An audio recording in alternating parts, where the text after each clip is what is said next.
for meeting with us today. Well, Matt, beautiful day down here at Kiwana, and thanks for inviting me down. No worries at all. So, look, as you're aware from the email that we sent you, we're hoping to kind of have a quick chat with you today about Verge Parking.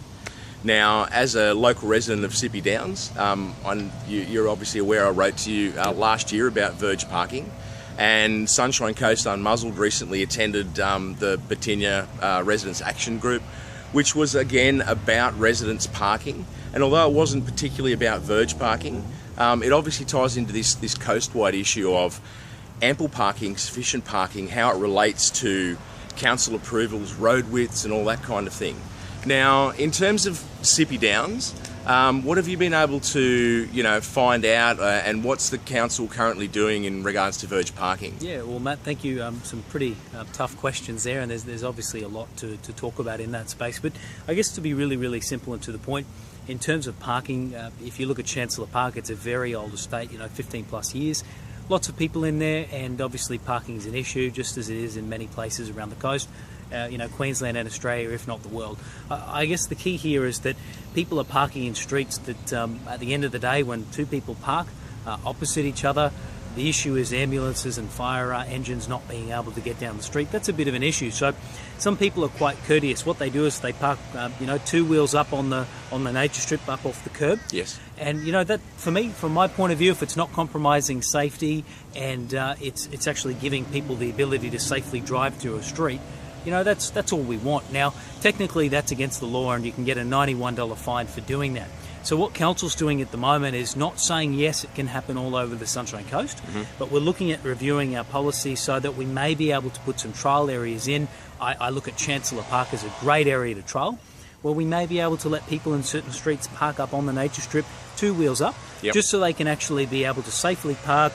They can get up off the road. You've got the street width for residents to drive their own cars down it. It's all about safety. If the safety can be addressed, I'm all for it. Now, technically, the state government won't let us do that unless we erect a sign that says Verge Parking is permitted. Without those signs, it's against the law. Now, for council to allow this to happen, this will be a completely enormous shift from our current policy, and that is that we don't allow it. So I certainly believe that we should be trialling it.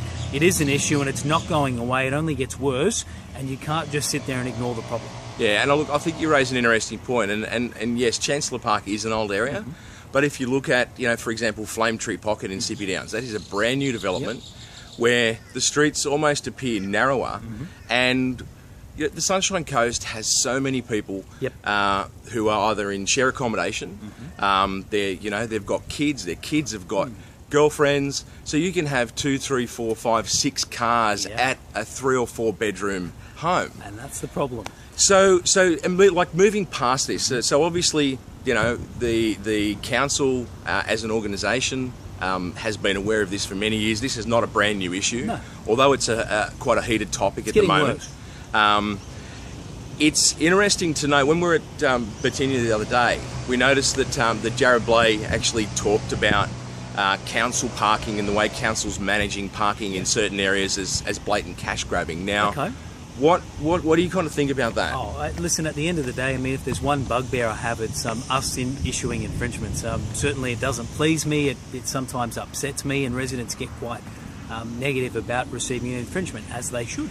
And some people don't deserve the infringements they get, because I don't believe a lot of them are breaking the safety of our communities. But the law is the law, and that's why council administers those fines. I think, getting back to answering your question though, specifically, if it was a cash grabbing exercise, council could be out there every single day employing more staff, making an absolute mozza out of it. If we wanted to do it for money, certainly that would be an easy excuse. But we're not. And really what it comes down for me as a local councillor, I don't speak for everyone else, but we need to regulate safety.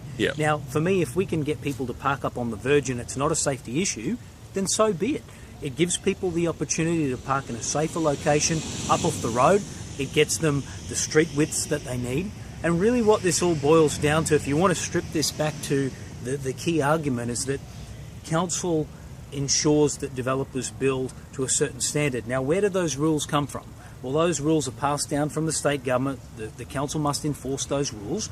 and there's a minimum street width that must be provided by the developer. Okay, so and sorry to interrupt. So, No, but go we're for starting it. to get some clarity around this. Yeah. So it's state government that actually decides these street widths. Have to. It's under the transport code. So there's Right. a transport code that dictates simple things from how the police will issue their infringements. It comes down to road widths. Also the rules about verge parking. Right now you cannot verge park unless you have a sign that allows it. Okay. We don't just create these rules.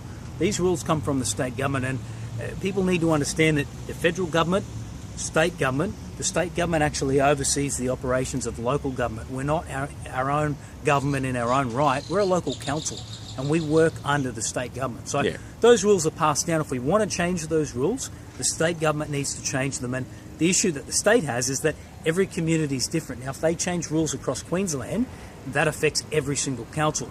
So I guess the benefit we've got here, if we talk about verge parking, if this council and community want to accept an outcome, and I know verge parking is quite a topical issue, some want it, some don't want it. If we do allow it and we put the signs up, that needs to be a unique thing for our local council, which I believe in, and also some councillors won't want to do it. I know in my area, we desperately need it. So we work to certain rules, Matt, but at the end of the day, I think if there is a problem, Yes. you've got to identify what it is and what you're going to do about it. Now, can streets be retrofitted and made wider? Some of them can, but it's going to cost a lot of money. Yeah. Now, if you let people park on the verge, that is a simple cost, and most people are doing it now as a courtesy, just to Yes. get the vehicles off the road. So basically, to recap, then. So in terms of the cash grabbing thing, and that's something that I think it's quite interesting because it's a fairly big statement, but Yeah. it would be accurate to say that council is not driving around fining everyone on the verge. They would be, and do correct me if I'm wrong, We could, but we're they're not. simply acting on complaints from other residents about it being an issue for them. So there's two things that council does. Yep. If it identifies a problematic area, now a problematic area could be the University of the Sunshine Coast and the area around it. Now, when council receives enough complaints about that area, it adds it to its program. It will inspect that on a daily basis. Yes. Which is just common practice. We do that. We've got enough complaints. That's what we would do. Now, the same thing might happen at the hospital or Maroochydore, at Cornmeal Parade or the court car park. But on the flip side too, we also react by complaints. So if a resident rings up and says, I've got a four-wheel drive parked on my nature strip on the front of my lawn, can you come and look at it? We are obliged to go and do that. We cannot turn a blind eye. Now, if we're out there and we notice 4 or 5 other people doing the same thing, then council's obliged to do that. But I can tell you right now, and I know because I talk to the people that do this as a job, Yes. they are not actively out there looking for this. And if they were, I would be getting hundreds of calls a day from angry residents who got fines for parking on the nature strip. And I know even in my own street, people are doing it now. And it's not about turning a blind eye. These people are actually parking up on the nature strip to make it safer. As a courtesy. As a courtesy, and Yeah. that's why I believe that council should be allowing some leniency in the right situation, Matt, where it is safe to do so. So council right now, council's obviously looking at this, are they? Oh, right now, what we're doing, and this work that we do behind the scenes is confidential, but what I can tell you is that we're looking at a strategy to how to deal with this. We're looking at what the impacts would be on footpaths. Should people park on footpaths? What are the distances that they should park from a footpath? We're looking at issues like underground services. In certain areas, people may not be able to park on the verge because there might be NBN, or we're going to look at all those things, but we need a policy. So if an officer goes out and says that car is parked a metre off the footpath, that's okay. There's a checklist. It's Yep. not parked on the footpath. It's not near the school. Yeah. As long as our officers have got a framework, they'll do their job.